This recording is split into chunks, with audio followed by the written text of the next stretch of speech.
তো হ্যালো বন্ধুরা, আজকে সন্ধ্যার সময় খুব ইচ্ছা হচ্ছে কি খাবো তো ভাবলাম যে চিড়ার পোলাও বানিয়ে খেয়ে নিই। তো খেলে তো অনেকটা ভালোই লাগবে, পেটটাও খুব ভরবে।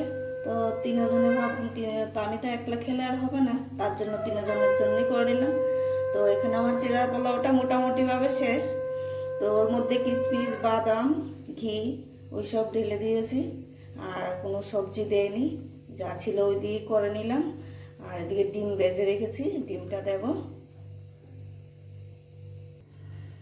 তো এদিকে ডিম ছাড়া আমার জন্য আগে থেকে তুলে রেখে দিলাম প্লেটে। আর এখন ডিমটা দিয়ে দেব, এখন ডিমটা দিয়ে দিচ্ছি।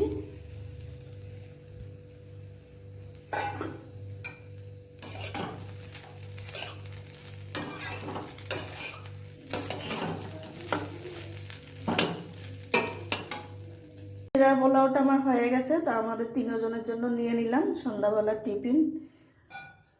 শীতের মরশুমে খেতে খুব ভালোই লাগে।